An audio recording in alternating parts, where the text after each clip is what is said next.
Hello hi good evening. आप सभी लोगों का फिर से एक बार स्वागत है RNPR ब्लॉग्स में। दोस्तों, जैसे कि मैंने बताया था कि हमारा जो तीसरा टॉपिक रहेगा वो तीसरा टॉपिक हमारा हॉस्पिटल के ऊपर में रहेगा। तो आज वही तीसरा टॉपिक हॉस्पिटल के ऊपर में हम आज डिस्कस करेंगे। डिस्कस करने से पहले आप सभी लोगों को फिर एक बार मैं आप सभी लोगों को याद दिला दूं कि मेरे चैनल को प्लीज़ सब्सक्राइब कर दीजिएगा, फॉलो कर दीजिएगा, शेयर कर दीजिएगा और लाइक तो पक्का 100% कर दीजिएगा, क्योंकि बहुत ढेरों सारे लाइक्स मुझे चाहिए इस वीडियोस में। और मैंने पहले जितने भी वीडियोस मैंने डाला कि आप सभी से रिक्वेस्ट करता हूँ कि आप सभी लोग उस वीडियो को जाके देखिए।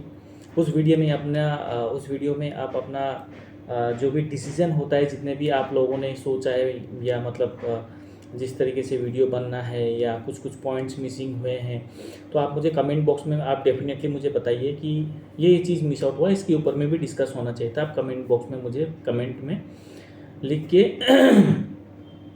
बता सकते हैं। और दूसरी बात, आप सभी लोगों को इस मुहिम या इस प्रोसेस में जुड़ना मैं इसीलिए मैं आप सभी लोगों को रिक्वेस्ट कर रहा हूँ, क्योंकि ये हमारी रोज़मर्रा ज़िंदगी से रिलेटेड चीज़ है। और मैं जितना भी कंटेंट बनेगा वो सब कंटेंट मेरा पर्सनल ब्लॉगिंग भी रहेगा। और जो रोज़मर्रा ज़िंदगी में हम जहाँ पर जैसे भी थोड़े बहुत लोग मतलब लेक आउट हो रहे हैं या कहीं पर भी कुछ प्रॉब्लम आ रहे हैं, तो उसी प्रॉब्लम के ऊपर में हम स्पेशली डिस्कस ही करेंगे। तो मेरा जो मेन मोटिव और थिंकिंग है जो ब्लॉगिंग का, मेरा ब्लॉगिंग करने का जो थिंकिंग है, ब्लॉगिंग वो चीज़ एक मतलब ऐसा होता है ना कि एक समाज में बैठ के जो चीज़ मैं रियली मैं देख रहा हूँ अपनी आंखों से, मैं देख रहा हूँ इस चीज़ को, मैं एनालाइज कर रहा हूँ, मैं फीलिंग्स कर रहा हूँ। और मैंने बहुत सारे लोगों को मैंने देखा भी है कि हाँ, ये सब चीज़ प्रॉब्लम्स उन्होंने भी फेस करके जा रहे हैं, जो बहुत ही लो ग्रेड के लोग होते हैं। तो वो लोग करते क्या है ना कि इस चीज़ के ऊपर में वो लोग उतना ज़्यादा फोकस तो नहीं करते, लेकिन जो है उसको बस मान के चले जाते हैं। लेकिन अब मेरा कहना ये है कि हम इस चीज़ को क्यों एक्सेप्ट ही क्यों कर रहे हैं, जबकि ये चीज़ है ही नहीं, होना ही नहीं चाहिए। हमें ये सब चीज़ अब मैं तो ये भी सोचता हूँ कि बार बार कि हम कहीं ना कहीं किसी एक अनकंडीशन चीज़ों से हम समझौता तो नहीं कर रहे हैं। तो वैसे बहुत सारे फैक्ट, बहुत सारी चीज़ें, बहुत सारे इश्यूज हैं जो जो बहुत सारे वीडियोस, बहुत सारे डिस्कशंस के बाद वो सामने आएगा। फिर उसके बारे में एक बढ़िया से एक ब्लॉग बना के फिर आप सभी लोगों के सामने में वीडियो को मैं अपलोड करूँगा। उसके बाद में आप सभी लोग देख पाएंगे। तो इनिशियली ये मेरा स्टार्टिंग पॉइंट है। स्टार्टिंग पॉइंट में मुझे आप सभी लोगों का भरपूर सपोर्ट चाहिए, ताकि मैं और भी अच्छे अच्छे कंटेंट में बना सकूं, और भी अच्छे अच्छे वीडियोस में बना सकूं।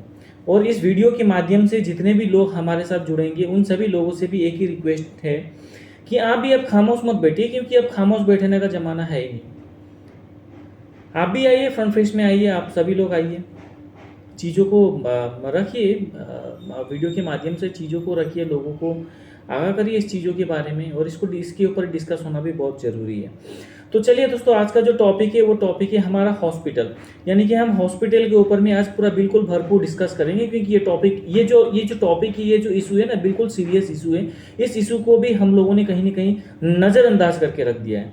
तो आज इस इशू के ऊपर में भी डिस्कस करना बहुत ज़रूरी है। और डिस्कस इसीलिए करना ज़रूरी है क्योंकि हम नहीं चाहते, या मैं नहीं चाहता हूँ कि जो भी एक परिस्थिति से लोग गुजर रहे हैं ना, वो परिस्थिति ना आए। क्योंकि ये सब चीज़ क्या है ना कि ये सब चीज़ ऑलरेडी अलॉट हुआ चीज़ है। ये मेडिकल के अंदर में जो फैसिलिटीज़ होना चाहिए, जो सर्विसेज होना चाहिए, जिस तरीके प्रोसीजर्स होना चाहिए, वो सब चीज़ क्या है ना कि वो गवर्नमेंट की तरफ से अलॉट है, लेकिन उस चीज़ को बढ़िया से इंप्लीमेंट किया नहीं गया।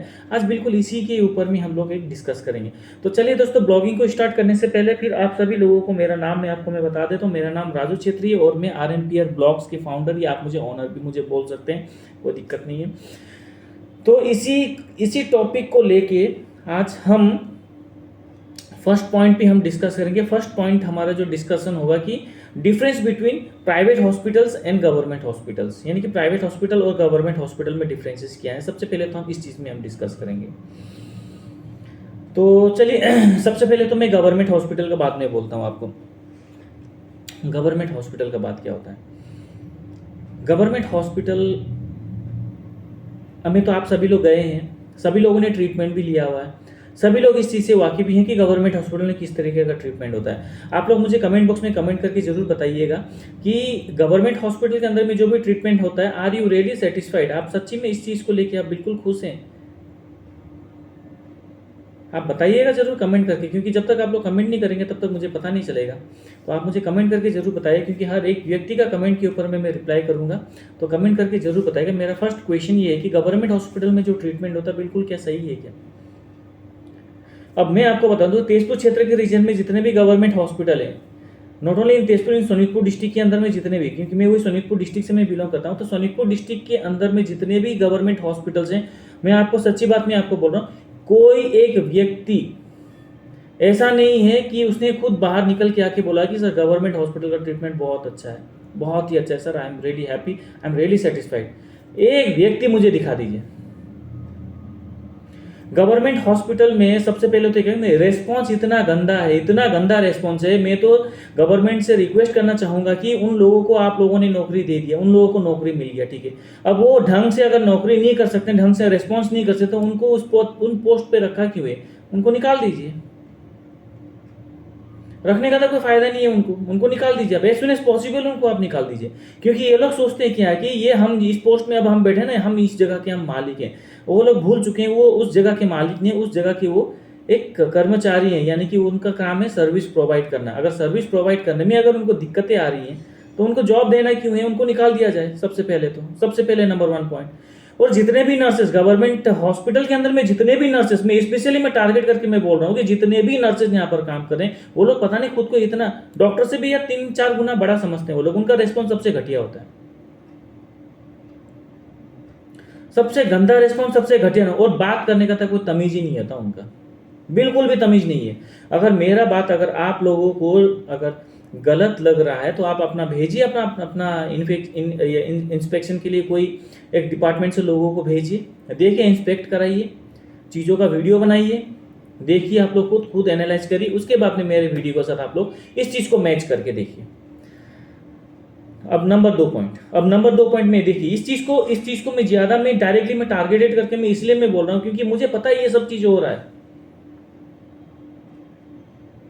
ये सब चीज हो रहा है, मुझे पता, लेकिन मेरे पास पुख्ता सबूत नहीं है साबित करने के लिए।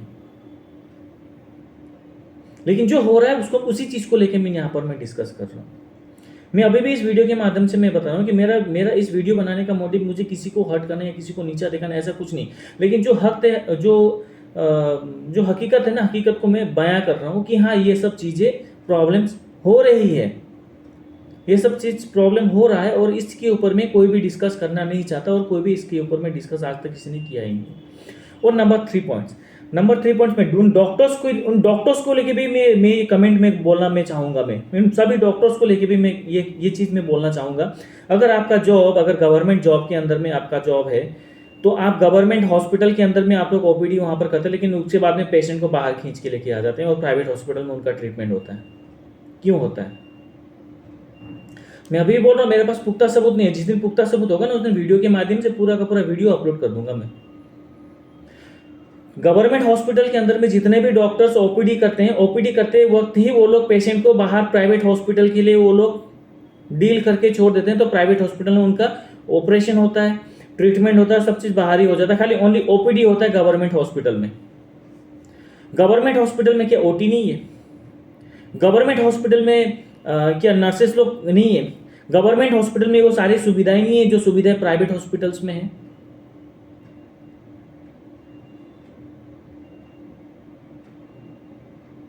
अगर नहीं है तो गवर्नमेंट हॉस्पिटल बंद कर दिया जाए।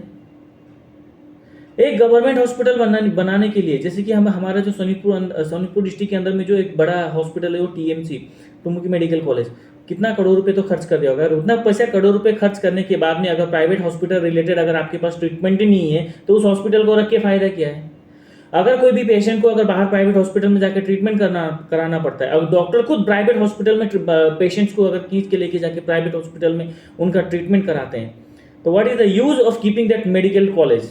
उसका वो मेडिकल कॉलेज का यूज क्या? मैं तो ये पूछना चाहता हूँ, मैं डायरेक्टली मैं गवर्नमेंट से ये चीज़ मैं पूछना चाहता हूँ कि वो मेडिकल कॉलेज का यूज किया है तब तो, जहाँ गरीब लोग ट्रीटमेंट नहीं करा सकते, जहाँ गरीब लोग अच्छी सुविधा अच्छी फैसिलिटीज वहाँ पर अर्जित नहीं कर पाते। क्यों कर रहे हैं हम ऐसा? हो क्या रहा हमारे सिस्टम को? सिस्टम्स बने हुए हैं, सिस्टम्स बने हुए हैं। मैं आप सभी लोगों को मैं बताना चाहूँगा कि सिस्टम्स, इंस्पेक्शन सिस्टम सब बने हुए, लेकिन सबके सब कान बंद करके यहाँ पर ऐसे करके बैठे हुए हैं, कान बंद करके सब लोग बैठे हुए हैं। लेकिन इसके ऊपर में कोई भी डिस्कस नहीं करना चाहता, कान बंद करके बैठे हुए हैं, पता नहीं किस चीज में मैनेज होके बैठे हुए हैं। अब बोलने में भी शर्म आती है कि मैनेज बात,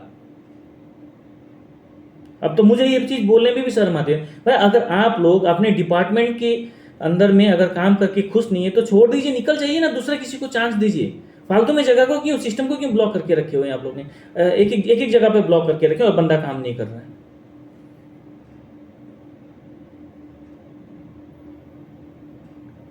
टीएमसी के अंतर्गत में अगर हम लोग ऐसे पब्लिक रेशियो अगर डाटा भी अगर हम लोग निकाल के देखा जाए तो जितने भी लोग प्राइवेट हॉस्पिटल में जाते हैं वहां से बहुत सारे लोग, बहुत कम परसेंट लोग ही जाते हैं फिर मेडिकल कॉलेज में, यानी कि सरकारी मेडिकल कॉलेज में। अब सरकारी मेडिकल कॉलेज के ऊपर में लोगों का विश्वास क्यों टूटा हुआ है? क्यों टूटा हुआ है? आप मुझे सिंपल सा ये कमेंट मुझे एक मुझे ये बता दिए। अगर कोई भी मुझे पूछेगा कि आप गए हैं वहां पर, तुम की जो भी मेडिकल कॉलेज होता है, कि आप गए हैं, मैं उनको ये बोल सकता हूँ हाँ मैं नहीं गया हूँ, लेकिन मैं गया हूँ। मैं आसाम के अंदर में जो मेडिकल कॉलेज है मैंने वहां पर मैंने ट्रीटमेंट नहीं लिया, लेकिन मैं बाहर के मेडिकल कॉलेज में जाकर मैंने ट्रीटमेंट लिया, क्योंकि वहां का ट्रीटमेंट यहाँ से कई गुना बेहतर है, कई गुना बेहतर है यहाँ से। और मैं ये दावे के साथ कह सकता हूँ, अगर आपको प्रूफ चाहिए तो मेरे साथ चलिए, मैं वीडियो रिकॉर्डिंग करके, आप वीडियो रिकॉर्ड करके सब चीज करिए, मैं सब चीज में आपको मैं दिखा दूंगा। मैं दावे के साथ में कह सकता हूँ कि हाँ ये चीज है, मैंने ट्रीटमेंट कराया, मैं जानता हूँ इस चीज को, मैं जानता हूँ इस चीज को भली भांति। मैं इतना भी गुरु नहीं कि सब चीज़ के ऊपर में सब चीज़ मैं जानता हूँ ऐसा है, लेकिन जहाँ जहाँ मैंने जो ट्रीटमेंट कराया, जहाँ जहाँ मैंने जो सुविधा मैंने पाया ना, उस सुविधा को लेके मैं बात कर रहा हूँ। और आसाम के अंदर में तो ट्रीटमेंट, जैसे कि मैं आपको बताता हूँ, टुमुकी मेडिकल कॉलेज के अंदर में जाए, response number 1 point, response of the staff इतना घटिया, उनको ये सब चीज़ का ट्रेनिंग दिया नहीं जाता है क्या? अगर उनको ड्यूटी पे अगर उनको ड्यूटी करके अगर खुशी नहीं है वो, तो उनको ड्यूटी पे रखना क्यों है? जब मैं कोविड के टाइम में भी जब मैं कोविड टेस्ट कराने गया था, उस टाइम भी रेस्पॉन्स इतना गंदा था, हद से भी ज़्यादा गंदा रेस्पॉन्स था उस टाइम। लेकिन मैंने उस टाइम वीडियो नहीं बनाया, क्योंकि मैंने सोचा कि तब तो वीडियो बनाने का ज़रूरत नहीं है, छोड़ो, मैंने नहीं बनाया था।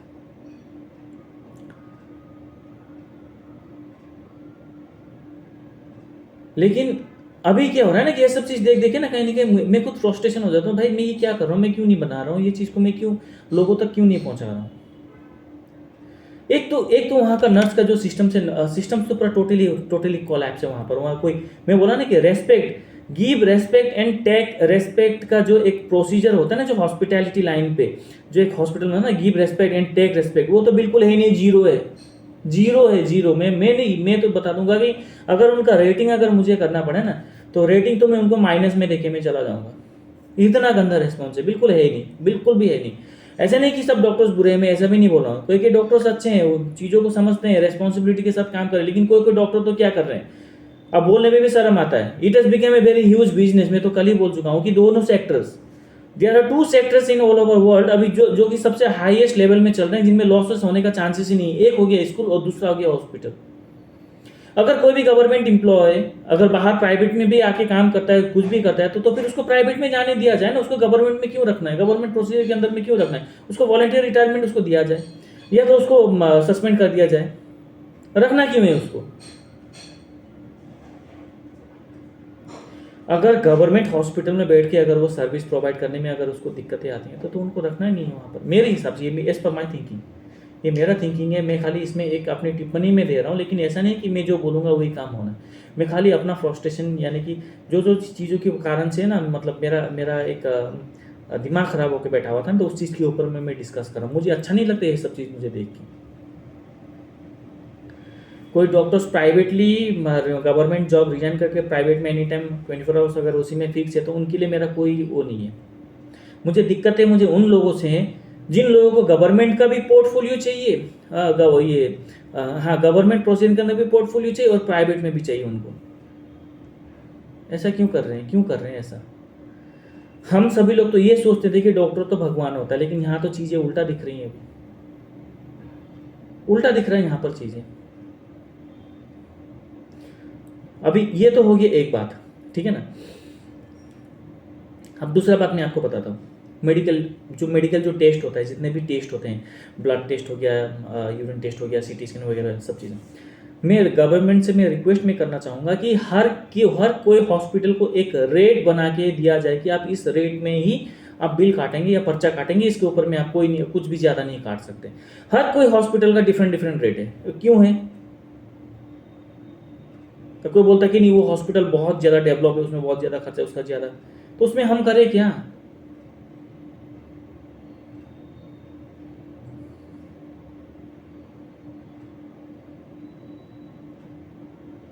उसमें हम करें क्या? बाहर भी बहुत सारे लेबोरेटरीज हैं, उसका भी रेट 10 लेबोरेटरी के 10 रेट आएंगे आपको। 10 हॉस्पिटल्स के, प्राइवेट हॉस्पिटल के रेट अगर पकड़ेंगे तो वो भी 10 रेट आएंगे। गवर्नमेंट हॉस्पिटल का पकड़ेंगे तो शायद वो एक आ सकता है, क्योंकि हर जगह एक ही रेट चलता है। लेकिन ये सब चीज़ के ऊपर भी तो अंकुश लगाइए। सब यहाँ तो पूरा बिल्कुल मन मर्जी चल रहा है। अब हम करते क्या है, देखिए कोई भी प्रोडक्ट हम कोई भी चीज़ हम जब खरीदते हैं तो उसमें क्या होता है कि एमआरपी होता है, एमआरपी के ऊपर में एक बिल होता है, तो एमआरपी के अंदर में उसको परचेज। लेकिन अब मेडिकल सेक्टर में देख रहा हूँ टेस्ट का तो कोई एमआरपी नहीं होता है, जिसको जो मन जाए वही रेट वहां पर लग जाता है। गवर्नमेंट इस चीज़ के ऊपर में क्यों एक ऐसा एक नियम, एक ऐसा रूल्स एंड रेगुलेशन एक लागू नहीं कर पा रही है कि हम जो रेट देंगे वही रेट के अंदर ही आपको पर्चा काटना है, यानी कि वही रेट फिक्स रेट होगा, इसके ऊपर आप कोई कुछ भी चीज़ आप एक्स्ट्रा रेट से आप पैसा वैसा कुछ नहीं ले सकते। क्यों नहीं दे रहे?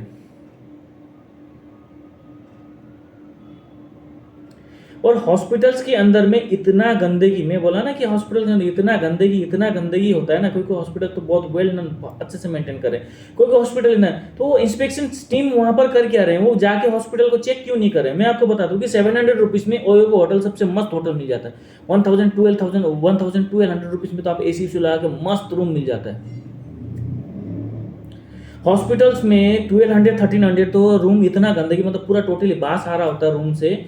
और प्लस वहाँ पर क्या होता है, 1200-1300 तो आपको रूम दे देते हैं, रूम में तो कुछ नहीं होता, AC उसी कुछ नहीं होता, पंखा चलता है, बस इतना ही पंखा होता है, एक छोटा 24, कभी चलता है कभी नहीं चलता है, थोड़ा बहुत वो होता है। उसके बाद वहाँ पर कॉमन चार्जेस लग जाते हैं, फिर डॉक्टर का ये सब चार्जेस लगते हैं, तो उसका रेट बढ़ जाता है, ठीक है ना। प्लेन रूम का कॉस्ट उतना बढ़, तो उतना तो उससे तो सस्ता तो ओयो दे रहा है। अलग अलग होटल्स मिल रहे हैं, फिर उनसे भी घटिया निकलता है। फिर ये आदमी तकलीफ से हॉस्पिटल जाता है, पैसे खर्च करने, पैसे उड़ाने कोई नहीं जाता है। दोस्तों इस चीज़ को हमें समझना बहुत जरूरी है। जो भी आदमी हॉस्पिटल जाता है ना, वो तकलीफ के कारण ही जाता है। हो सकता है उसके हाथ में पैसा हो ना भी हो, या हो सकता है कि उसके पास में भरपूर पैसा हो, लेकिन कोई भी शौक से पैसा उड़ाने कोई हॉस्पिटल नहीं जाता है।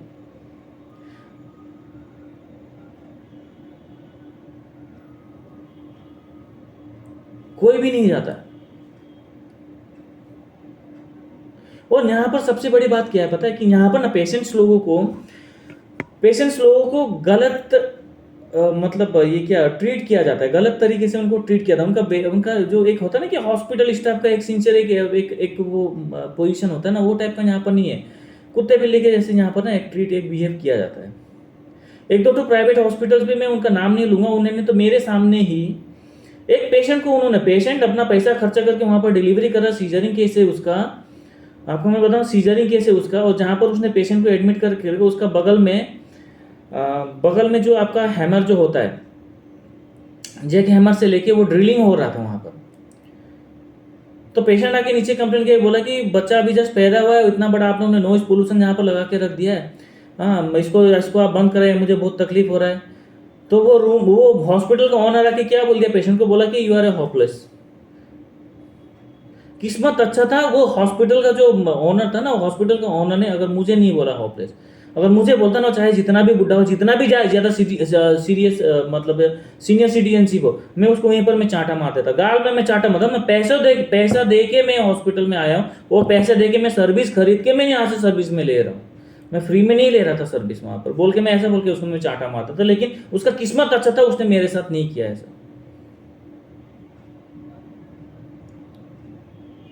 मैंने तभी भी उस पेशेंट को मैंने वहीं पर तुरंत ही मैंने उसको मिलकर मैंने उसको ये भी बोला था कि सर आप जाइए, इसको ना, इसको एक इशू बना के कंज्यूमर कोर्ट में जाके आप इसको डालिए, इसको ऐसे आप नहीं छोड़ सकते।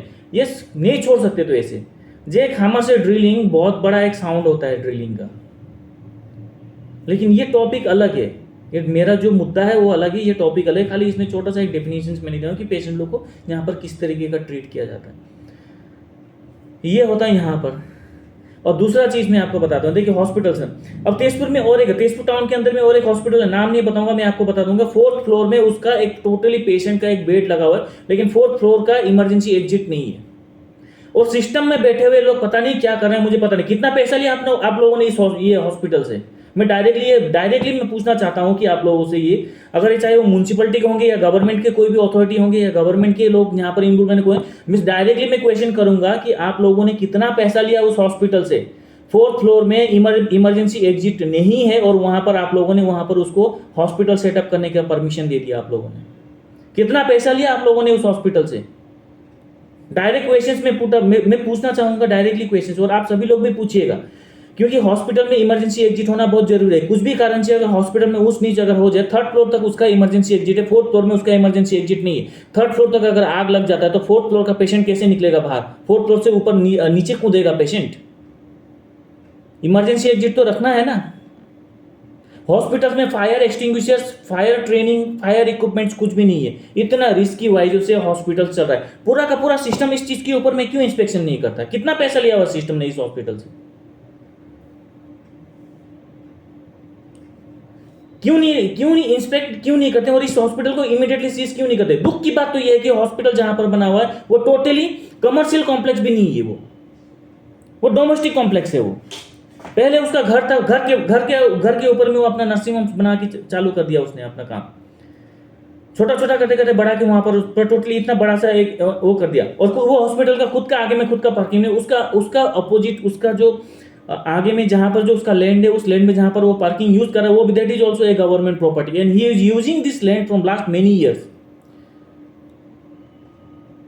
From last many years is using this land. इसमें गवर्नमेंट अपनी टिप्पणी क्यों नहीं देता? गवर्नमेंट इसके ऊपर में एक्शन क्यों नहीं लेता? क्यों नहीं बोलता कि ये गवर्नमेंट का प्रॉपर्टी, आप इसको यूज नहीं कर सकते? गवर्नमेंट इसमें बाउंड्री वाला लगा के सीलिंग क्यों नहीं कर देता? इसलिए नहीं करता क्योंकि ये सब चीज मैनेज होकर रखा हुआ है। अगर नहीं हुआ होता तो ये कब का एक्शन हो जाता। अब मुझे पता नहीं कि ये चीज कितना बड़ा मैनेज है या मैनेजिंग सिस्टम से इसमें, या इसको कैसे टैकल करके रखा, लेकिन इतना चीज तो मुझे पता है कि हाँ, अगला बंदा जब इतना छाती फुला के अगर मतलब जिस तरीके से काम कर रहा है तो उससे तो साफ जाहिर होता है ना कि हाँ भाई, इसका तो बहुत बड़े बड़े लोगों से हाथ है, ये तो बहुत बड़े बड़े लोगों के साथ इसका उठना बैठना है, इसीलिए इसका मन में जो आता है वो तो वही कर रहा है। रूल्स एंड रेगुलेशन का बिल्कुल धज्जिया उड़ा के रख रहा है। कोई भी रूल्स, कोई भी नॉर्म्स, कोई भी कुछ भी चीज वहां पर नहीं होता है। गवर्नमेंट प्रॉपर्टी में वो बायोमेडिकल वेस्ट को जमा कर देता है, शाम को वहां से उठा के लेके जाके फिर दूसरा जगह में रखता है। अब आप मुझे खुद बताइए कि गवर्नमेंट प्रॉपर्टी में बायोमेडिकल वेस्ट रखना दैट इज ऑथोराइज्ड? क्या वो ऑथोराइज्ड है? क्या नहीं है? नहीं है मेरे दोस्त, नहीं है, ये चीज ऑथोराइज्ड नहीं है। अब वो हॉस्पिटल के अंदर भी देखिए क्या होता है। अब सब में रेट अलग अलग। अब मैं इस टॉपिक को हट के मैं दूसरा टॉपिक में आ जाता हूँ। अब इसमें क्या होता है कि देखिए हर टेस्ट का रेट अलग अलग है। क्यों अलग अलग है? टेस्ट को एक जगह में उसको वो कर दीजिए, हॉस्पिटल का चार्जेस एक जगह में फिट कर दीजिए टोटली। कोई हॉस्पिटल्स में देखिए, मैं बताता हूँ, कोई हॉस्पिटल्स में अगर आप अपेंडिक्स का ऑपरेशन करेंगे, कोई लेता है 30-35,000, कोई 25,000। सबका अपना अपना मन मर्जी का रेट यहाँ पर चल जाता है, सबका अपना अपना मन मर्जी का रेट लगता है। गवर्नमेंट एक ही रेट फिक्स करके क्यों नहीं देती? क्यों आम लोगों की खून चूस रहे हो सर? मैं गवर्नमेंट से ये पूछना चाहता हूँ कि आम लोगों के खून क्यों चूस रहे हो? जब फैसिलिटीज दे रहे हैं, आयुष्मान कार्ड हॉस्पिटल के अंदर में फैसिलिटीज दे रहे हैं, आयुष्मान कार्ड, जबकि गवर्नमेंट हॉस्पिटल में डॉक्टर्स पेशेंट को बाहर प्राइवेट हॉस्पिटल में खींच के लेके आते हैं, तो वो आयुष्मान कार्ड कहाँ यूज करेगा? सिंपल सा बात आप मुझे बता दीजिए। ऑब्वियसली बहुत सारे लोग भी मेडिकल हॉस्पिटल में जाना पसंद नहीं करते, क्योंकि उनको सबको पता है कि वहाँ सिस्टम अच्छा नहीं होता है, थोड़ा गंदगी है, सिस्टम अच्छा नहीं है, ओटी भी उतना अच्छा नहीं होता, तो डॉक्टर के ऊपर में उतना भरोसा नहीं आता जितना प्राइवेट को ये लोग आंख बंद करके भरोसा करते हैं। तो ये भरोसा तोड़ा किसने आज के डेट में? पेशेंट ने नहीं तोड़ा। देखो, पेशेंट पार्टी चाहे जितना भी गरीब हो ट्रीटमेंट करता है, लेकिन पैसा अपना जमीन भी बेच बाच के भी लाके पैसा दे के चाहता है। क्रेडिट तो बिल्कुल होता नहीं है, अपना जमीन भी बेच बाच के दे के चला जाता है। अब जब जमीन बेच बाच के जब दे के चला जाता है, तो पैसा दे के चला जाता है, तो ईच एंड एवरी पेशेंट्स जितने भी लोग हैं, ये सब लोग तो पैसा देने के लिए रेडी हैं, ये तो पैसा दे ही रहे हैं, पेड ही कर रहे हैं। तो भरोसा किसने तोड़ा है? भरोसा तोड़ा है स्वयं गवर्नमेंट ने। गवर्नमेंट ने अपने ऊपर, अपने लोगों के ऊपर इतना रैंडमली ब्लाइंड ट्रस्ट करते हैं। अरे थोड़ा बहुत आप लोग सिस्टम में आइए ना, थोड़ा बहुत प्रोफेशनल कराइए इस सब चीज़ों को, थोड़ा बहुत प्रोफेशनल कराइए ये सब चीज़ों को, थोड़ा बहुत एक्स्ट्रा ट्रेनिंग दिलाइए उनको, सब चीज़ों को तो मतलब ठीक हो, ये सब चीज़ ठीक हो, लोगों को सही ट्रीटमेंट मिले, सही व्यवहार हो, अब बढ़िया सा चले। अब गवर्नमेंट इसमें क्या कर रही है, देखिए मैं बताता हूँ, ये चीज़ मुझे ना, ये सब चीज़ मुझे बोलना नहीं चाहिए। अब मैं इस चीज़ में जब मैं बोलूँगा तो बहुत सारे लोग मुझे ये सोचेंगे, ये भी कहेंगे भाई पॉलिटिक्स करने लग गया बंदा। मैं पॉलिटिक्स नहीं कर रहा हूँ, मैं अभी भी मैं क्लियर करता हूँ, मुझे पॉलिटिक्स से कोई लेना देना नहीं है, मुझे कोई वास्ता नहीं है मुझे पॉलिटिक्स से। लेकिन गवर्नमेंट में जो लोग हैं मुझे तो उनसे तो मुझे प्रश्न मुझे उठाना ही पड़ेगा। और गवर्नमेंट में बैठे हुए लोगों से मैं ये क्वेश्चन मैं पूछना चाहता हूँ आप सभी लोगों से, अगर गवर्नमेंट संपत्ति के अंदर में अगर इनकम बढ़ जाएगा तो रेवेन्यू किसका बढ़ेगा, किसका बढ़ेगा रेवेन्यू? आज 3-4 दिन पहले एक स्टेटमेंट देख रहा था कि असम गवर्नमेंट को थोड़ा लोन बाहर से, पता नहीं बाहर दूसरे लोगों से लोन लेने का जरूरत पड़ेगा, यानी कि असम गवर्नमेंट फिर एक बार फिर से लोन लेने के कगार पे है। तो लोन क्यों लेना है, लोन क्यों लेना है? मुझे तो सिंपल से एक बात मुझे बता दीजिए कि लोन क्यों लेना है? जैसे बैंगलोर, जैसे दिल्ली, ये लोग, ये सब स्टेट्स अपना खुद का इनकम खुद जनरेट करने लगे, तो हम क्यों नहीं कर रहे हैं आज तक? हमारा जितना भी इनकम सोर्स या जो भी इनकम करने वाला क्षेत्र होता है, उस क्षेत्र पे हम लोगों ने कॉन्सेंट्रेट नहीं किया, इसलिए तो हमारा रेवेन्यू कम है। अगर उस जगह पे हम लोगों ने ज़्यादा कॉन्सेंट्रेट किया होता तो हमें तो लोन का जरूरत नहीं पड़ता था, हम तो उसी से हम लोग चल के हम लोग बहुत कुछ डेवलप कर सकते थे। ट्रांसपोर्टेशन का तो बिल्कुल टोटली भत्ता बोल करके छोड़ दिया हम लोगों ने, ट्रांसपोर्टेशन का तो हम लोगों ने कुछ नोटिस ही नहीं किया। आपको पता है बीएमटीसी, बैंगलोर में जो बीएमटीसी रहते हैं उनका ट्रांसपोर्टेशन का कैसा क्या चलता है? अब ये टॉपिक मेरा आउट ऑफ टॉपिक जाने लगा, तो इससे मैं फिर वापस में आ रहा हूँ, मुझे इस टॉपिक में मुझे नहीं पढ़ना है। अब मैं ये चीज़ कहना चाहूँगा कि मेडिकल को थोड़ा प्रोफेशनल बनाइए। बाहर के जितने भी लोग आते हैं ना, सबसे पहले ये लोग जितने भी लोग आएंगे तो सबसे पहले फर्स्ट माइंडसेट में ये बैठे कि हमें सबसे पहले मेडिकल कॉलेज में जाना है, गवर्नमेंट मेडिकल कॉलेज, ट्रीटमेंट अच्छा तो बहुत बढ़िया होता है, वहाँ जाना है, उसको करना है। अभी लोगों के माइंड से ये निकल चुका है कि गवर्नमेंट मेडिकल कॉलेज नहीं यार, बंदा पेशेंट मर जाएगा, नहीं लेके जाना होता। मैं लेके जाऊँगा, कहाँ लेके जाऊँगा? मैं अपोलो लेके जाऊँगा, मैं बाहर दूसरा जीएनआरसी या दूसरा कहीं लेके चला जाऊँगा मैं, नारायणा, टाइम्स, हाँ, उसके बाद में अनेम केयर, ऐसा हॉस्पिटल्स में मैं लेके जाऊँगा, पेशेंट मर जाए, मुझे रिस्क नहीं लेना। ऑब्वियसली जो बंदा अगेंस्ट में, जो उनका परिवार वाले जो पैसा खर्च करें तो वो लोग तो डेफिनेटली चाहते नहीं पैसा खर्च हो जाए लेकिन पेशेंट बच जाए। कोई तो बंदा नहीं चाहता है कि पैसा भी खर्च हो जाए मेरा और मेरा टाइम भी वेस्ट हो जाए और मेरा पेशेंट भी ठीक ना हो के। लेकिन हर कोई तो ये नहीं सोचता है, लेकिन हर कोई का थिंकिंग एक ही होता है कि भाई टाइम पैसा जितना जाएगा जाए, मेरा पेशेंट ठीक हो जाए बस। अब दुख की बात तो ये है कि इसमें भी बहुत सारा बिजनेस होने लगा है फिर। अब ये भी थोड़ा डीपली जाएंगे तो इसमें भी ज़्यादा प्रॉब्लम हो जाएगा फिर। वही सोच रहा हूँ कि बताऊँ या ना बताऊँ, फिर बता भी दूँ तो फिर बाद में जाके फिर प्रॉब्लम ही हो जाएगा मुझे।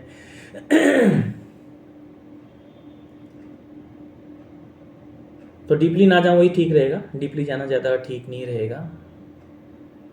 अगर ज़रूरत पड़े तो फिर बाद में दूसरा वीडियो में मैं बहुत डीपली तक जाके भी मैं ये चीज़ों को मैं रख सकता हूँ मैं, लेकिन अभी फ़िलहाल के लिए ज़्यादा डीप तक नहीं जाऊँगा, ऊपर में बात करूँगा। तो अभी ये है हॉस्पिटल का सिनेरियो। अब लास्ट टाइम आज से 2 दिन पहले मुझे एक फैमिली से मुझे पता चला, उनका मैंने पूछा था उनको कि मैं वीडियो बनाऊँगा आपके ऊपर में, तो आप बोल पाएंगी ये सब चीज़? तो उन्होंने बताया कि मैं बोल दूँगी लेकिन मुझे वीडियो में मत डालो, मुझे ये सब कंट्रोवर्सीज में मुझे आना नहीं है। उनका पेशेंट आईसीयू में पड़ा हुआ है। कुछ पानी कुछ जमा होने के कारण वो पानी को इंजेक्ट करके निकालते हुए कुछ एक इन्फेक्शन कुछ एक हो गया होगा शायद। अब वो पेशेंट पड़ा हुआ है आईसीयू में पेशेंट पड़ा हुआ है, और पेशेंट इतना ज़्यादा तकलीफ में है, और पेशेंट इतना ज़्यादा मतलब बुरा कंडीशन में है कि पेशेंट ने खुद बोला कि भाई मुझे पेपर और पेन दो, मुझे लिखना है, मुझे कुछ बोलना है। जैसे उसके हाथ में पेपर और पेन आ गया तो सबसे पहले तो उसने स्टाफ का पूरा वार्ड लगा था, बोल दिया डायरेक्ट उसने कि भाई स्टाफ का ये बिहेवियर बिल्कुल गंदा है, बिल्कुल खराब है, मुझे यहाँ से निकालो, मैं मर जाऊंगी नहीं तो। अब क्यों रखना है? अगर आदमी मरने के लिए अगर टुमुकी कॉलेज खोला हुआ है, आदमी को मारने के लिए टुमुकी कॉलेज खोला हुआ है कि अगर मारने के लिए खोला है तो बंद कर दो यार, उससे अच्छा तो बंद कर दो इसको, बहुत पैसा बच जाएगा, गवर्नमेंट का बहुत ज़्यादा पैसा बच जाएगा, जितने भी लोग यहाँ पर रिलेटेड काम कर रहे हैं ना पूरा का पूरा सैलरी बच जाएगा। सच्ची में बोल रहा हूँ, बंद कर दो ये नाटक बंद मत चलाओ, लेकिन बंद कर दो। अगर लोगों को मारने के लिए अगर ये चीज़ को यहाँ पर अगर खोल के रखा हुआ है तो इसको बंद ही कर दो, इसको नहीं चाहिए, इसको हटा दो। ये कौन चाहता अपने परिवार को खोने के लिए? जितने भी मंत्री लोग जितने भी बीमार होते हैं ना वो सब लोग तो क्या ना बढ़िया ट्रीटमेंट, उनके लिए स्पेशल डॉक्टर भी, सब चीज़ स्पेशल हो जाता है। शर्म करो यार तुम लोग तो कम से कम। जनता ने, पब्लिक ने आप लोगों को वोट देके आप लोगों को बिठा था, लेकिन आप लोग वीआईपी क्लास में चले गए। लेकिन जनता ने आपको काम वोट देके आपको उस चेयर में बिठाया ऐसे सर्वेंट की हैसियत से, कर्मचारी की हैसियत से, लेकिन आप लोग उस गद्दी में बैठने के साथ साथ आप सभी लोग क्या हुए कि आप लोग वीआईपी बन गए। यही तो कल्चर हमारे इंडिया का सबसे खराब है। अभी इसी कल्चर को सुधारना बहुत जरूरी है।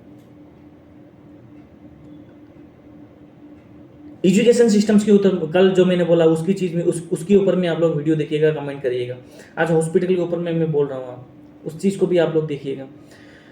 अरे कुछ ना कुछ तो ऐसा करो कि यार कुछ एक हट के, अब ना हट के अब चीज़ों को एक्सप्रेस करके सामने चीज़ों को लाना बहुत है। अब हम बोल रहे हैं कि हमारा एक्सप्रेस वे बन गया, ये बन गया, फलाना बन गया, क्या बन गया, ढिमका बन गया। क्या करेंगे वो एक्सप्रेस वे का, जब हॉस्पिटल, स्कूल, एजुकेशन सिस्टम अगर ठीक नहीं रहेगा तो गवर्नमेंट का। वो एक्सप्रेस वे के सामने में नारियल पानी का दुकान खोल के नारियल पानी बेचें, ना ढाबा खोल के ढाबा चलाएं, ना वो क्या बोलते हैं उसका जो टायर पंचर का जो दुकान होता है वो दुकान खोल के बैठे।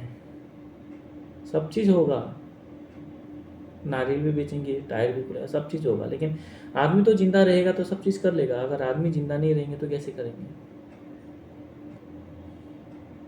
मेडिकल सिस्टम को हमें सुधारना बहुत ज़रूरी है, बहुत ही ज़्यादा ज़रूरी है, बहुत ही ज़्यादा ज़रूरी है। सबसे पहले तो ये सुनिश्चित किया जाए कि जितने भी लोग टुमकी यानी कि गवर्नमेंट मेडिकल कॉलेज में जितने भी लोग आते हैं उनका ट्रीटमेंट वहीं पर, वहाँ से कोई भी बंदा बाहर नहीं जाएगा, और उनको कैसे भी करके ट्रीटमेंट यहीं पर कराना है। उनको किसी को भी बाहर नहीं भेजना है, किसी को कोई फ़र्क नहीं पड़ता है, क्योंकि क्या है, गवर्नमेंट पैसा दे रहा है, पैसा आ रहा है, पैसा जा रहा है, छोड़ो यार। पेशेंट आके बोला है हाँ डॉक्टर ऐसे ऐसे है, बस वो निकल के चला। अरे उनको उनसे पूछिए, सर्विस प्रोवाइडर पूछिए उनको, मैं आपका क्या प्रॉब्लम है बताइए, क्या करना है आपको। अच्छा डॉक्टर से चलिए ठीक है, हो जाएगा, डॉक्टर प्रोवाइड करा देंगे, डॉक्टर दें, ओटी हो जाएगा, सब चीज़ ट्रीटमेंट बढ़िया से एक क्लास ट्रीटमेंट करा दीजिए। कम से कम वो पेशेंट जब निकल के जब आ जाएगा बोलेगा कि हाँ जो भी बोलो, इंडिया का गवर्नमेंट ने हॉस्पिटल तो ठीक बनाया है, एजुकेशन सिस्टम ठीक बना है, हम लोग बस उसी में खुश हैं। अनवांटेड थिंग्स के ऊपर में पब्लिक खुश हो जाते हैं, लेकिन ये भूल जाते हैं कि जब एक मेडिकल का जब झटका लग जाता है ना, फिर मेडिकल का जब झटका लग जाता है, ये फ्रीबीज कुछ मायने नहीं रखते इसमें। फ्रीबीज का ये जितना भी आपका जो मिला है, मुझे पर्टिकुलरली पॉइंट आउट नहीं करना है, जो मिला है ना वो सब चीज़ मायने नहीं रखता, क्योंकि मेडिकल अगर आदमी का अगर दो ही सिस्टम से अगर पैसा बच गया ना, एक तो हो गया एजुकेशन सिस्टम में पैसा बच गया और मेडिकल में पैसा बच गया ना, तो हम लोग तो ऐसे ही करोड़पति, ऐसे लखपति हैं हम लोग। यकीन मानिए हम लोग ऐसे लखपति। छोटा सा एक एग्जाम्पल दे देता हूँ मैं। बैंगलोर में शायद, बैंगलोर दिल्ली में कभी भी जाएंगे तो पर किलोमीटर कितना 6 रुपये 7 रुपये का कुछ आता होगा शायद, पर किलोमीटर बस का चार्जेस। हम दिन का 100 रुपये नहीं कमाते। इस चीज़ को गौर से सुनिएगा, हम दिन का 100 रुपये हम नहीं कमाते, लेकिन हम कभी भी असम के अंदर में 1 किलोमीटर ट्रैवल करते हैं ना, तो हम 20 रुपीज़ दे के जाते हैं, क्योंकि हम लखपति हैं। 1 किलोमीटर ट्रैवल करते हैं तो 20 से 30 रुपीज़ दे के जाते हैं। मतलब बाहर स्टेट के जो कैलकुलेशन से हम 2-3 गुना ज़्यादा पेमेंट कर देते हैं हम लोग। मतलब हमारे पास बहुत ज़्यादा पैसा है। गवर्नमेंट को इसके बारे में भी सोचना है ज़रा, ट्रांसपोर्टेशन सिस्टम को थोड़ा सही करिए। इसके ऊपर भी वीडियो बनाऊंगा, ज़रूर वीडियो बनाऊंगा।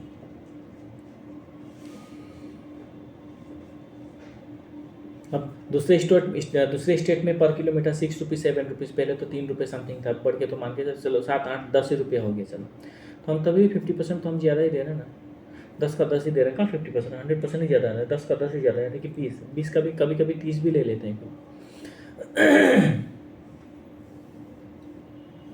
अगर हम टेम्पो से अगर हम जाते हैं तो टोटो से जाते हैं तो क्या होता है कि उसमें देखिए रेट ज़्यादा है इसमें। अब ये सब चीज़ के ऊपर में कौन डिस्कस करेगा, किसके पास है टाइम ये सब चीज़ के ऊपर डिस्कस करने के लिए। अगर हम लोगों ने 1-1 रुपये पाए अगर हम लोगों ने बचाना चालू कर दिया तो सच में यकीन मानिए कि असम के लोग सबसे रिचेस्ट लोग हो जाएंगे।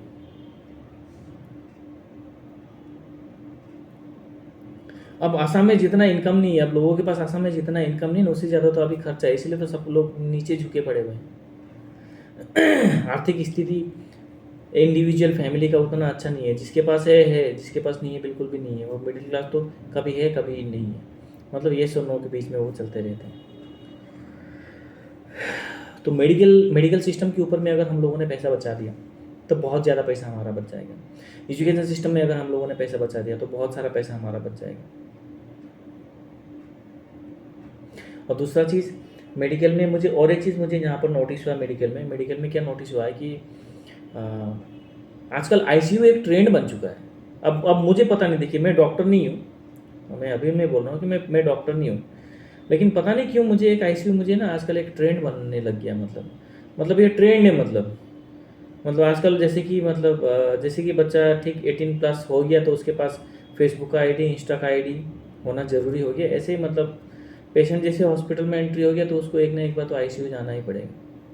एक ट्रेंड जैसा बन चुका है। अब मुझे पता नहीं इसके बारे में, अगर आप लोगों के पास सटीक नॉलेज और सटीक जानकारी और सटीक डिटेल्स है तो आप लोग डेफिनेटली पक्का भी 100% आप मुझे बताइए, आप मुझे शेयर करिए, वीडियो बना के भी आप डाल सकते हैं, लेकिन आप मुझे बताइएगा, क्योंकि मेरे दृष्टिकोण के हिसाब से मुझे जो दिखा मैंने बोला।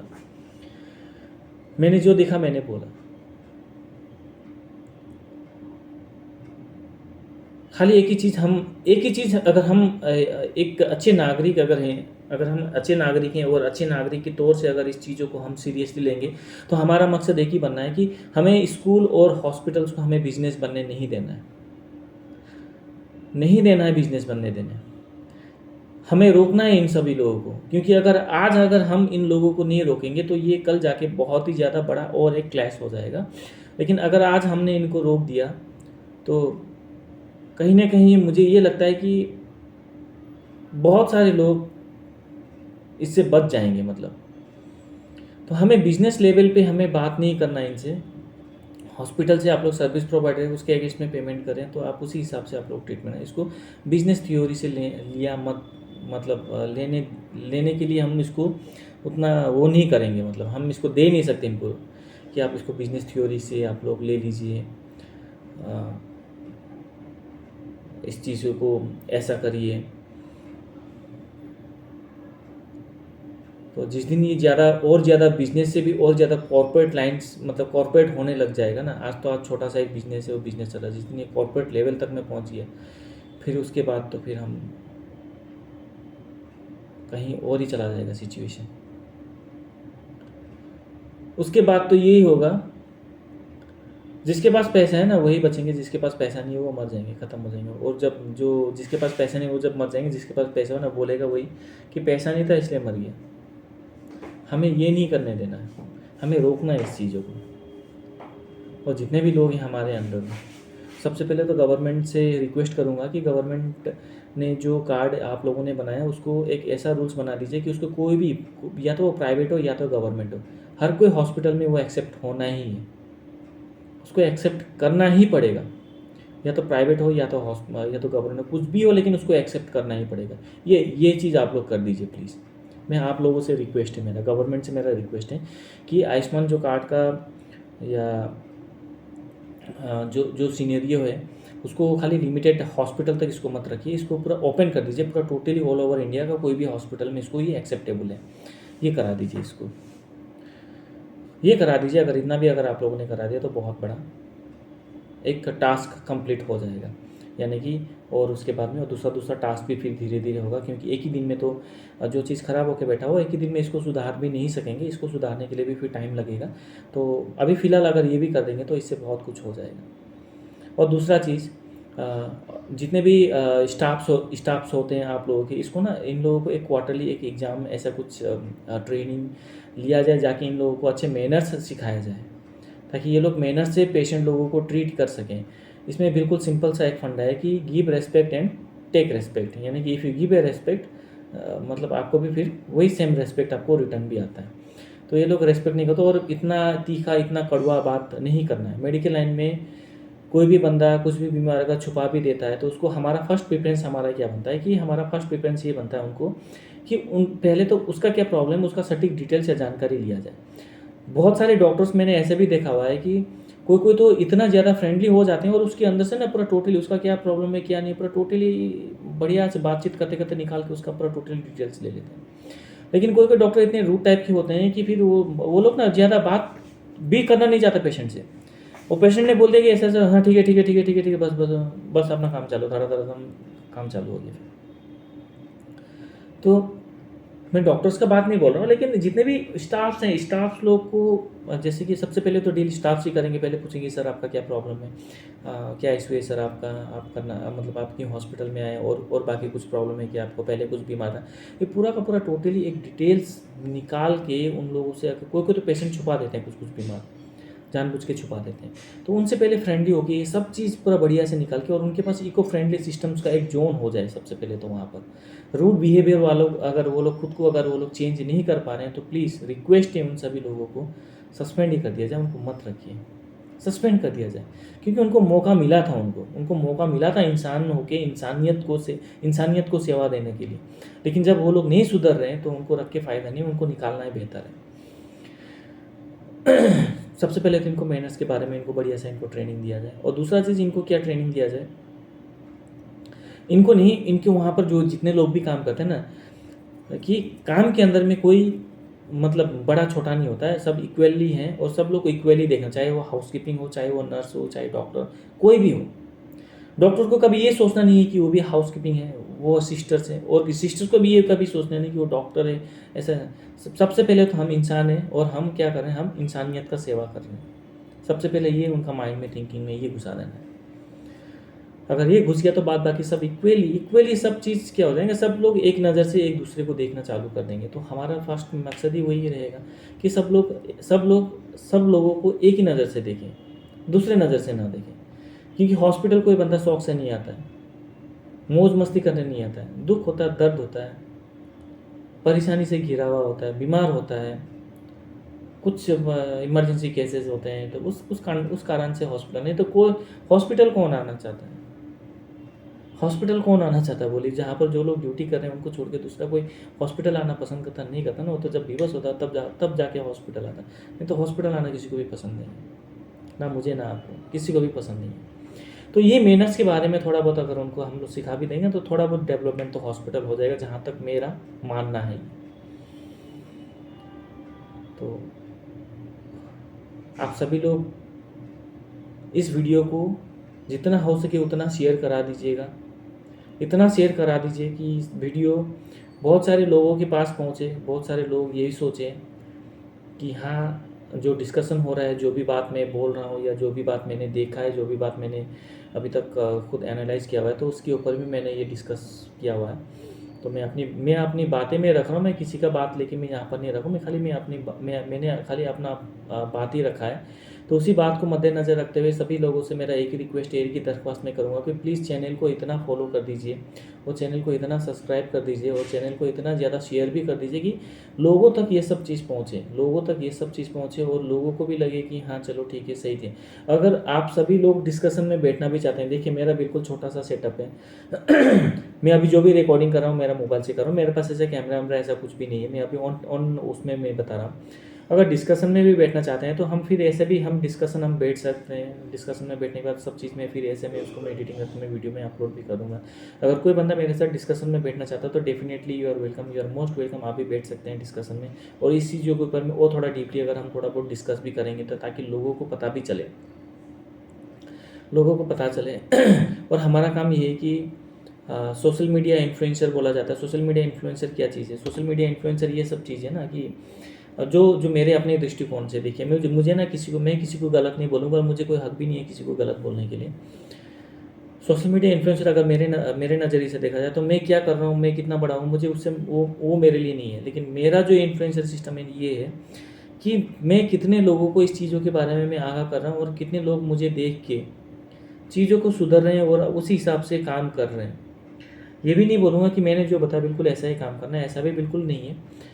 चीज़ों को आप लोगों ने समझा और अपने तरीके से आप लोगों ने काम किया। मान के चलिए कि आज मैंने जितना जो भी वीडियो बनाया, आपको जो भी वीडियो पसंद लगा, इसी चीज़ के ऊपर में अगर आपने अगला 10 आदमी को भी अगर आपने इस चीज़ के बारे में पीच आउट किया, अगर आपने बात किया, तो कल ये जाके 10 जाके 100 हो जाएंगे, फिर कल 100 जाके लाख हो जाएंगे, लाख होकर 1.5-2 लाख करते करते बहुत सारे लोगों को पता चल जाएंगे। तो मेरा मकसद वही है, मुझे सच बात आप लोगों तक पहुँचाना है। और चीज़ों को मैं खाली नॉट ओनली प्रॉब्लम्स, बहुत सारे लोग ऐसे भी लोग मिलेंगे, बहुत सारे लोग ऐसे इस मतलब एक छोटे छोटे जो एक कंटेंट होता है ना उसका फ़ायदा भी उठाते हैं, तो अपने हिसाब से वो लोग बना के भी बोलते हैं, लेकिन मेरा ऐसा कुछ नहीं। मेरा मकसद बिल्कुल क्लियर है। मेरा मकसद है कि मेरा खाली प्रॉब्लम को इंडिकेट नहीं करना। मेरा मकसद है कि मैं खाली प्रॉब्लम को इंडिकेट करना, ये ख़राब था, ये ख़राब किया गवर्नमेंट ने, ये ख़राब किया फलाना ने, वो ख़राब किया मैं ऐसा नहीं करूँगा जहाँ तक मैं सकूँगा। क्योंकि जब चीज़ों को मैं एनालाइज़ करता हूँ ना कि यहाँ पर ये चीज़ ख़राब है, तो मैं सोल्यूशन भी मैं अपने दिमाग में, या मैं उस चीज़ को मैं थोड़ा बहुत मैं अपने तौर में रिसर्च करके मैं ढूँढने लगता हूँ कि चीज़ें मतलब ये जो चीज़ ये ख़राब है इसको सुधारा कैसे जा सकता है, कहाँ से सुधर सकता है ये सब चीज़। तो मेरा काम है कि मैं प्रॉब्लम को इंडिकेट करना, फिर उसी के अगेंस्ट में फिर मैं आपको सजेशंस भी दूंगा। देखिए, सजेशन देने के लिए मैं कुछ नहीं, लेकिन खाली मेरा खुद का एक पर्सनल मतलब आइडिया है ये मेरा। इस चीज़ को हम ऐसे भी हम सुधार सकते हैं। अगर ये सुधर गया तो अल्टीमेटली किसका रेवेन्यू बढ़ेगा, फिर से गवर्नमेंट का रेवेन्यू बढ़ेगा। तो हॉस्पिटल में तो बहुत सारे लोग आते हैं, बहुत सारे, क्योंकि हॉस्पिटल का भी तो रेवेन्यू छोटा मोटा रेवेन्यू क्रिएट नहीं होता, बहुत बड़ा ही रेवेन्यू क्रिएट होता है। तो अगर ये सब चीज़ों में अगर हम देखें तो कल डेफिनेटली हमारा जो आसाम का जो ट्रेजरी हाउस है उसमें भी बहुत सारा पैसा है, तो डेवलपमेंट हमारा और ज़्यादा तेज़ी से होगा। आज डेवलपमेंट में टाइम लगा है। टाइम क्यों लगा है? इसी चीज़ों के ऊपर में टाइम लगा है, क्योंकि जो भी हमारे जो इनकम सेक्टर्स थे, इनकम सेक्टर्स के ऊपर में हम लोगों ने उतना ज़्यादा फोकस नहीं किया। तो कहीं ना कहीं मुझे ये लगता है कि each and every time taking loan is also not a good thing. Loan लेके सर्वाइव कर सकते हैं लोन लेके, लेकिन क्या होता है ना कि लोन अगर ज़्यादा भी बढ़ जाता है बाद में जाके फिर दिक्कत हो जाता है, फिर पूरा टोटली स्टेट वीक हो जाता है। तो हम तो ऐसे good citizenship of India and good citizenship of Assam, हम तो कतई भी ये नहीं चाहेंगे कि हमारा स्टेट वीक हो दूसरे स्टेट के मुकाबले। हम तो यही चाहेंगे कि हमारा स्टेट भी मजबूत हो, सारी सुविधा हमारे स्टेट के अंदर में आ जाए। और इस वीडियो के माध्यम से मैं अभी भी सभी लोगों से रिक्वेस्ट करूंगा, जितने लोगों ने भी, आप सभी लोगों ने इस वीडियो को देखा है, विजिट करिए नॉर्थ ईस्ट में आइए, आसाम में आइए, नॉर्थ ईस्ट आइए, पूरा का पूरा नॉर्थ ईस्ट आप लोग देखिए। नॉर्थ ईस्ट में जितने कल्चर्स हैं वो सभी कल्चर्स आप सभी लोग देखिए। देखिए चीज़ों को थोड़ा बहुत रिसर्च करिए। बहुत खूबसूरत स्टेट है, कल्चर्स भी बहुत बहुत बहुत ही खूबसूरत हैं, जितने भी टूरिस्ट आते हैं। लेकिन यहाँ पर क्या होता है, बहुत बहुत कम टूरिस्ट लोग ऐसे आते हैं कि हमारे आसाम स्टेट के अंदर में जितने भी कल्चर्स हैं, कल्चर्स के जितने भी रिचुअल्स, मैरिज जो होते हैं, मतलब वो सब चीज़ बहुत कम लोग अटेंड करते हैं। तो आइए अटेंड करिए। अभी हम लोग का थोड़ा बहुत शादी का फेस्टिवल का, शादी का टाइम भी चल रहा है, तो मैरिज हम लोगों का यहाँ पर किस प्रोसीजर से होता है, कैसे होता है, आइए देखिए, घूमिए, चीज़ों को देखिए। कम से कम हमारे भी इस चीज़ों का कभी कभी डॉक्यूमेंट्री बना दीजिए, हमारे इस चीज़ों का भी डॉक्यूमेंट्री फिल्म बना दीजिए, कुछ भी बना दीजिए, प्रमोट करिए। नॉर्थ ईस्ट को इतना ऊंचा बना दीजिए, इतना ऊंचा बना दीजिए ताकि हर कोई नॉर्थ ईस्ट आने के लिए उत्साह हो, मतलब बावला हो जाए। ऐसा बना दीजिए नॉर्थ ईस्ट को। और जितने भी ऑल ओवर पैन इंडिया जितने भी लोग आसाम को देख रहे हैं, पैन इंडिया लोग जितने भी व्यूअर्स अभी मेरे इस वीडियो को देखेंगे, उन सभी लोगों से मैं रिक्वेस्ट करूँगा, कभी भी आइएगा आसाम, आइए, कभी भी आइए आसाम, आइए नॉर्थ ईस्ट आइए, घूमिए। जैसे कि हम जाते हैं, जैसे कि हम लोग भी बाहर घूम के आ चुके हैं, जैसे कि ऑलमोस्ट आपका हर जगह, हर क्षेत्र हम लोग भी घूम के आ चुके हैं। तो डेफिनेटली आप भी आ सकते हैं। तो बाहर लंदन, अमेरिका, कोई अपने बिजनेस उससे जा सकता है, बिजनेस प्रोपोगंडा के हिसाब से जा सकते हैं। लेकिन अगर घूमने के लिए सोचें तो हमारा जगह भी उन बड़े बड़े देशों से कम नहीं है, यकीन मानिए कम नहीं है, वहाँ से तो बहुत ज़्यादा ही सुंदर है। आप लोग आइए, देखिए चीज़ों को। मैं अभी भी बोलूँगा कि आप लोग देखिए चीज़, घूमेंगे तभी पता चलेंगे। और वाकई में हम लोग नॉर्थ ईस्ट के, हम जितने भी लोग हैं, हम भी लोग आप ही लोगों के भाई हैं। कम से कम हमारे ऊपर तो उस दृष्टिकोण से देखिए। जब मैं बाहर था, मैं इंटरेस्टिंग फैक्ट मैं बताता हूँ, जब मैं बाहर था, जब मैं दिल्ली में था उस टाइम, तो एक बंदा ने मुझे पूछा कि भाई आप कहाँ से हो। तो उसको एक्चुअली असम के बारे में पता नहीं था। ये बात है 2009 का बात है, ये 2009-10 का बात है। तो उसको असम के बारे में पता नहीं था। तो उसने पूछा कि कहाँ से, मैं उसको बोला कि मैं असम। और अनलकीली वो बंदा था, दिल्ली में एक्चुअली काम कर रहा था, वो बंदा था हसन का, कर्नाटक हसन। तो वो बंदा ने बोला कि हसन से बोला, तो हसन नहीं, मैं असम से हूँ। तो उसने बोला कि आसाम, आसाम कहाँ पड़ता है। तो मैंने बोला कि आसाम इंडिया में ही है। तो उसने बोला कि इंडिया में कहाँ पर है इंडिया में? अब मैं उसको कैसे बताऊँ कि इंडिया के इस क्षेत्र में है? तो मैंने उसको पूछा कि आप कहाँ तक कहाँ कहाँ जाके घूमे? मतलब मेरा लास्ट असम कर्नाटक घूमा और मैं अभी दिल्ली में, बस इतना ही। बोला चलो ठीक है। तो मुझे फिर उसने एक बार पूछा कि बताओ लोकेशन बताओ एग्जैक्टली कहाँ पर है लोकेशन। तो मैंने उसको मतलब ऐसे इनडायरेक्टली पूछा कि आपको चाइना बॉर्डर पता है? मैंने हाँ पता है। 1962 का जो वार जो चाइना बॉर्डर, हाँ पता है 1962 वो इंडिया वो चाइना का इंडो चाइना का जो वार पता है। बोलता हाँ उसी के बगल में। तो बोलता है कि वाह इतना दूर से आप लोग आते, कितना दिन लगता है आपको इधर? तो मैंने उसको बोला कि हमें तो लगभग 3 साढ़े 3 दिन तो हमें लग जाते हैं बाई ट्रेन। तो बोला कि 3 दिन 3.5 दिन तक आप लोग ट्रैवल करके दिल्ली आते हो, 3 दिन 3.5 दिन तक ट्रैवल करके आप चाइना चले जाओ, वहाँ ज़्यादा इनकम हो जाएगा आपका। तो बंदा का एक्चुअली थिंकिंग गलत नहीं था, थिंकिंग अच्छा ही था, लेकिन हम ऐसे चाइना नहीं जा सकते ना जैसे उसने बोला था। तो मैं भी हंसा, वो भी हंसा, तो बोला कि नहीं ऐसे मजाक कर रहा हूँ, लेकिन गया नहीं उस तरफ, पता नहीं कैसा है क्या है। जाएंगे तो शायद अच्छा ही होगा। मैंने कहा, कभी भी आइए, नंबर नंबर रखिए, कभी भी आइए। आएंगे तो कभी फ़ोन कर दीजिएगा, अगर कुछ भी अगर दिक्कत कुछ भी परेशानी है तो भाई आप टेंशन ना लो, आप आ जाइए, कभी भी आ जाइए। और एक चीज़ बता दूं कि असम के लोग ठगबाजी नहीं करते, बहुत ही कम, मतलब ज़्यादा ऐसा नहीं होता है ये। मैंने बाहर के लोग भी करते हैं बोल के ऐसा भी नहीं है, क्योंकि अक्सर कोई लोग सोचते हैं कि नई इलाका नई जगह नई इलाका में जाते हैं तो फिर ऐसा कुछ होता है। सबका मन में एक शक रहता है। जब भी मैं भी कोई भी नई जगह पे जाता हूँ तो मेरा भी मन में ये रहता है कि बंदा कैसा रहेगा, क्या रहेगा, ठग ठग है ना, क्या है, ये सब थिंकिंग आता है। लेकिन यहाँ पर ऐसा कुछ नहीं है, आप बिंदास बिल्कुल बेझिझक आप आ सकते हैं। आइए, घूमिए, चीज़ों को एक्सप्लोर करिए, देखिए। और बहुत सारे लोग, मैंने बहुत सारे लोग भी, अच्छे लोग भी हैं, बहुत सारे कल्चर्स हैं, बहुत सारे मैरिज फंक्शंस आपको डिफरेंट डिफरेंट कम्युनिटीज़ के आपको देखने को मिलेंगे। देखिए, उतना रिच स्टेट तो मैं नहीं बोलूँगा, एक समय में थे हम भी रिच, लेकिन अब नहीं है, क्योंकि अब हालात थोड़े मतलब बहुत ही ज़्यादा चेंज हो गए, तो उस हिसाब से अब हम लोग उतना रिच तो है नहीं। तो हालात अभी थोड़ा चेंजेस हैं, तो उतनी ज़्यादा रिच नहीं है, बहुत कम प्रॉपर्टी। तो अगर अगर हम सब लोग अगर एकत्रित होकर, अगर एकजुट होकर एक ही स्वर से अगर हम लोग आवाज़ उठाएं, तो मेरा मानना ये है कि इसके बारे में एक प्रोजेक्ट रेडी कर रहा हूँ, बहुत जल्दी इसके बारे में भी खुलासा करूँगा।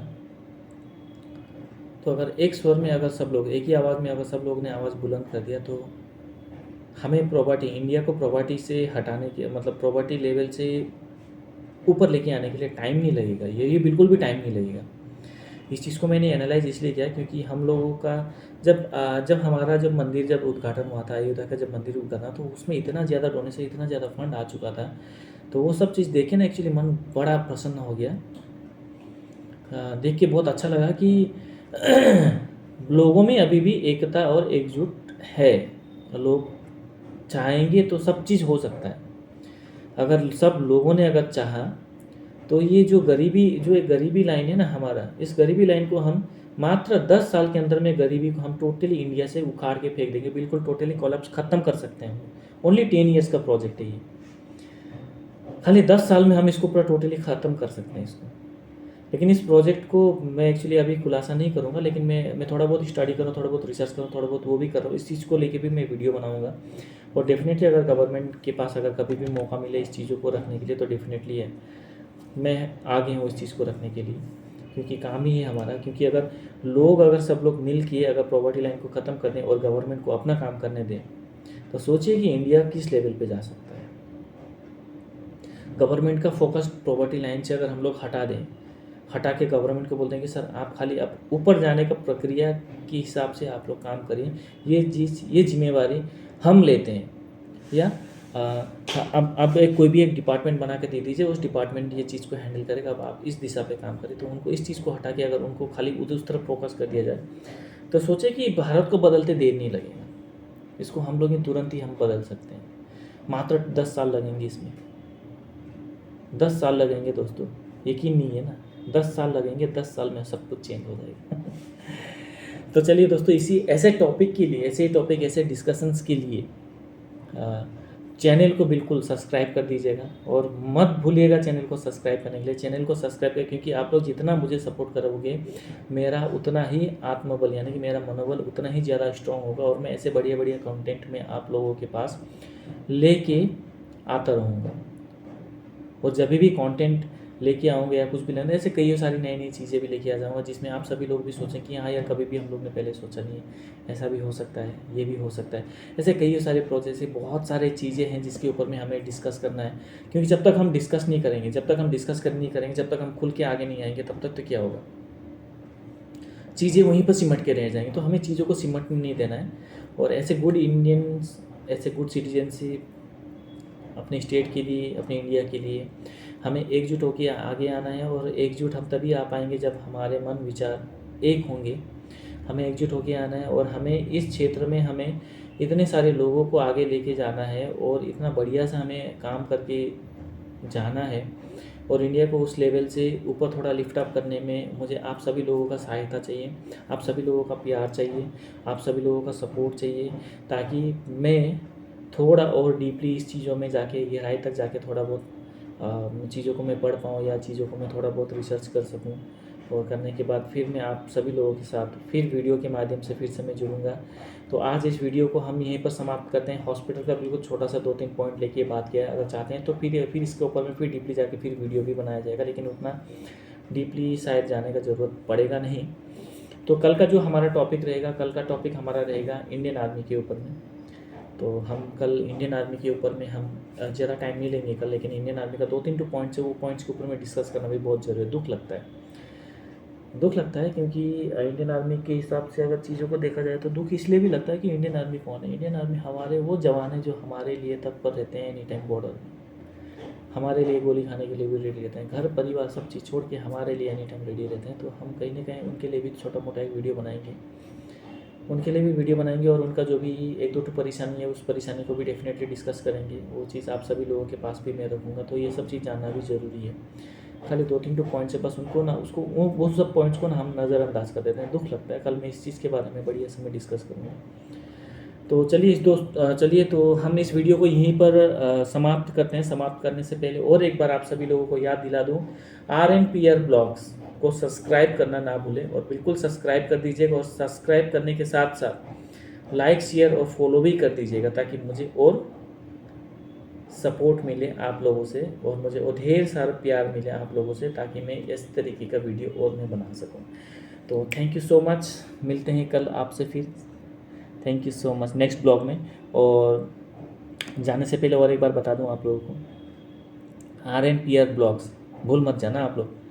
RNPR ब्लॉग्स को सब्सक्राइब करना ही है, कैसे भी करना है, ठीक है। Thank you so much.